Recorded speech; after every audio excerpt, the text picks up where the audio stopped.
রমজান মাসে দুপুর 12টায় আল্লাহর একটি খাস নাম যদি কেউ 7 বার পড়তে পারে, আমার আল্লাহ তার মনের সব আশা পূরণ করে দেবে ইনশাআল্লাহ। আল্লাহর কসম করে বলছি প্রিয় ভাইরা আমার, রমজান মাস এটি গুরুত্বপূর্ণ মাস, দোয়া কবুলের মাস।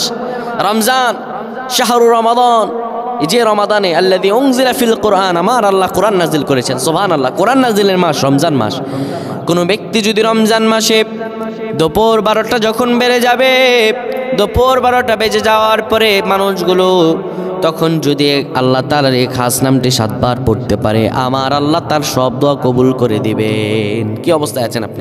সন্তান কথা শুনছে না, বিদেশে যাচ্ছেন কিন্তু যেতে পারতেছেন না, কোনো আয় উন্নতি নেই, ইনকাম যা করেন তার চাইতে আরও বেশি খরচ হয়ে যায়, বিপদের পর বিপদ, আপনি বিপদ থেকে উঠতেই পারতেছেন না। এই আমলটা করেন, এই আমলটা করেন, আজকে আল্লাহ তাআলা আপনাকে ফলাফল দান করে দেবে ইনশাআল্লাহ। সপ্তাহখানেক আপনি ফলাফল পাবেন ইনশাআল্লাহ। যখন দুপুর 12টা বেজে যাবে, আপনি তখন কোনো মসজিদ কিংবা ঘরের একটি কোনায় বসে যাবেন, যায় নামাজ বিছিয়ে বসবেন। এরপরে আপনি 10 বার দুরূদ শরীফ পড়বেন।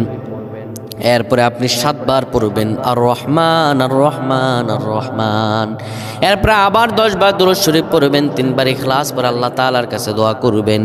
এইভাবে যদি দোয়া করতে পারেন, আমার আল্লাহ তাআলা আপনার সব দোয়াগুলো কবুল আর মঞ্জুর করে নেবেন। সুবহানাল্লাহ পড়েন।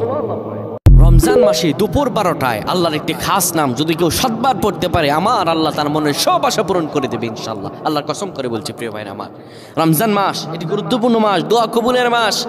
রমজান শাহরু রমাদান, এই যে রমাদানে আল্লাযী উনজিলা ফিল কোরআন, আমার আল্লাহ কোরআন নাজিল করেছেন। সুবহানাল্লাহ, কোরআন নাজিলের মাস রমজান মাস।